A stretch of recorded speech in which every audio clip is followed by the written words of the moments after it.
Bismillahirrahmanirrahim. Assalamualaikum warahmatullahi wabarakatuh. Assalatu wassalamu ala asyrafil anbiya'i wal mursalin sayyidina Muhammadin wa ala alihi wa sahbihi ajma'in. Pertama-tama saya ucapkan terima kasih kepada Bapak Adi Mursalin SEMM selaku dosen pengampu mata kuliah Islamic Marketing dan Manajemen. Perkenalkan, nama saya Mariamah, NIM 120160339. Saya berasal dari Kota Baru. Saya dari kelas 3C Akuntansi Syariah. Di sini saya akan membahas tentang pertemuan ke-13. Merek adalah produk atau jasa yang dimensinya mendiferensiasikan dengan beberapa cara produk atau jasa lainnya yang dirancang untuk memenuhi kebutuhan yang sama. Merek yang saya ketahui yaitu Aqua, Indomie, Baygon, Nutrisari, Kapal Api, Tolak Angin, Extra Jus, Kopiko, Ginso, dan Popmi. Fungsi merek bagi perusahaan: yang pertama, untuk menyederhanakan penanganan atau penelusuran produk. Yang kedua, merek membantu mengatur catatan persediaan dan catatan akuntansi. Yang ketiga, merek juga menawarkan perlindungan hukum untuk perusahaan untuk fitur-fitur atau aspek unik produk. Brand equity ialah nilai tambah yang diberikan kepada produk dan jasa. Ekuitas merek berbasis pelanggan ialah pengaruh diferensial yang dimiliki konsumen atas pengetahuan merek terhadap pemasaran merek tersebut. 3 bahan kunci ekuitas merek berbasis pelanggan. Yang pertama, perbedaan respon konsumen. Yang kedua, perbedaan pengetahuan konsumen tentang merek. Yang ketiga, dan perbedaan respon konsumen yang membentuk ekuitas merek. Manfaat kunci dari ekuitas merek: yang pertama, memperbaiki persepsi kinerja produk. Yang kedua, loyalitas lebih besar. Yang ketiga, tidak terlalu rentan terhadap tindakan pemasaran kompetitif. Yang keempat, tidak terlalu rentan terhadap krisis pemasaran. Selanjutnya, margin lebih besar.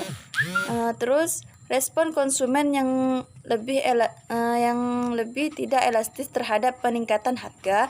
Selanjutnya, respon konsumen yang lebih elastis terhadap penurunan harga.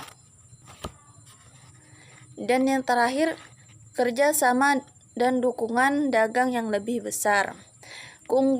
Keunggulan kompetitif ekuitas merek. Ekuitas merek yang tinggi memberikan sejumlah keunggulan kompetitif bagi sebuah perusahaan karena perusahaan akan menikmati penurunan biaya pemasaran, tingkat kesadaran konsumen, dan loyalitas konsumen yang tinggi. Perusahaan akan memiliki tuasan dagang dalam perundingan para distributor dan para pengecer karena ada maksud untuk menjual merek tersebut. Perusahaan juga dapat mematuk harga yang lebih tinggi dibandingkan para pesaing karena merek tersebut mempunyai mutu yang tinggi. Tingkat respon konsumen terhadap suatu merek. Yang pertama, merek yang tidak dikenal oleh sebagian pembeli di pasar. Yang kedua, merek yang pembelinya memiliki tingkat kesadaran merek yang tinggi. Yang ketiga, merek yang memiliki tingkat penerimaan merek. Selanjutnya, merek yang menikmati preferensiasi merek yang tinggi. Dan yang terakhir, merek memiliki kesetiaan merek yang tinggi. Ekuitas merek yang tinggi memberikan sejumlah keunggulan kompetitif.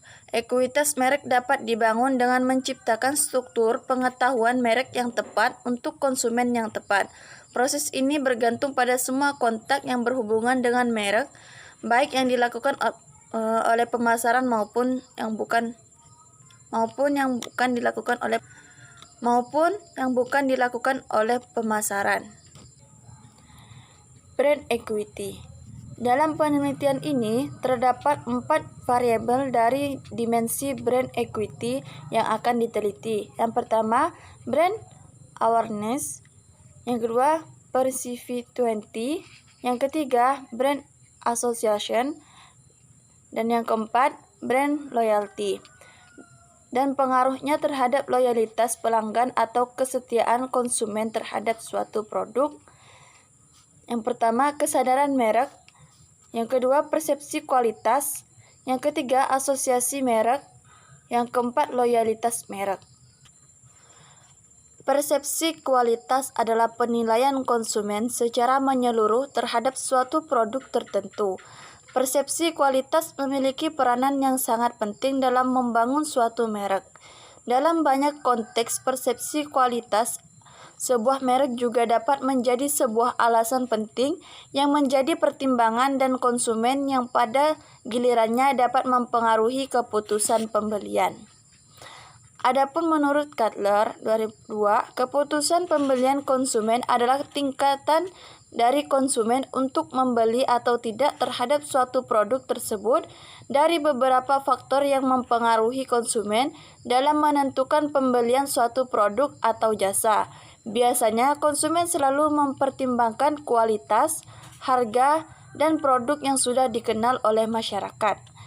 Terdapat beberapa perbedaan dari karakteristik pembeli, yaitu meliputi 6.0. Yang pertama, objek, yaitu apa yang dibeli. Yang kedua, objektif, mengapa membeli. Yang ketiga, eksupen, yaitu siapa konsumen. Yang keempat, occasion, kapan membelinya. Yang kelima, operation, bagaimana cara membelinya. Yang kelima, organization, siapa yang terlibat dalam pembelian. Baiklah, sekian materi yang dapat saya sampaikan. Kurang dan lebihnya saya mohon maaf. Wabillahi taufiq wal hidayah. Wassalamualaikum warahmatullahi wabarakatuh.